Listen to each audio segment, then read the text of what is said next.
Hello and welcome to the Social Talks. I am Jasmine, your news anchor for this story.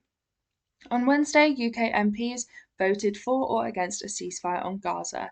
Labour leader Sir Keir Starmer stated that he has every intention to sack shadow ministers who vote in support of the SNP's Gaza ceasefire vote. SNP stated that the United Kingdom should join with the international community in urgently pressing all parties to agree to an immediate ceasefire.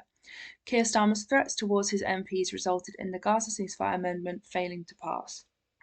This being said, over 56 Labour MPs voted for a ceasefire in Gaza, and the support from those who voted in favour of a ceasefire has caused strain and pressure on Keir Starmer as Labour Party leader.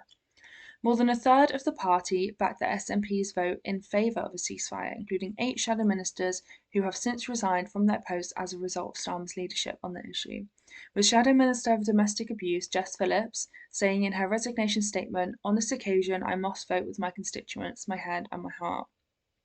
Much like UK Prime Minister Rishi Sunak, Starmer has stated that he agrees only with humanitarian pauses as opposed to a full ceasefire in Gaza. The decisions of Starmer have left him feeling regretful that his MPs were unable to support his position on the matter, but he wanted to be clear about where he stood and where he will stand.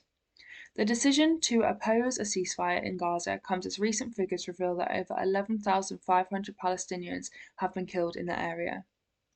The Guardian states Keir Starmer has yet again utterly failed to read the mood of the country.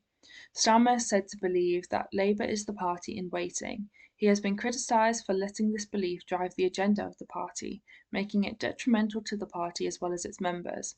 He has also been criticised for allowing electoral considerations and influences to dictate his decisions over moral and principled leadership. As a result of Starmer's take on the ceasefire vote, he says that himself and his family have received threats. This comes as MPs on both sides of the debate have received criticism and threats as a direct result of their opinions. Shadow Welsh Secretary Jo Stevens had her office covered in red paint and posters left accusing her of having blood on her hands after abstaining on the Gaza vote. Keir Starmer has faced a array of opinions after showing shame towards ex-Labour leader Jeremy Corbyn for his dismissal to talk about Hamas as a terrorist group.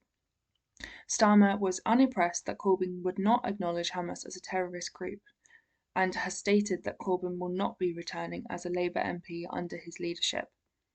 Previous to Keir Starmer's take on Israel's attack on Gaza, he has been labelled as a Tory in a red coat. Does this mean that he is no longer fit to lead the Labour Party into the general election? That is all for this story. Thank you for listening and goodbye.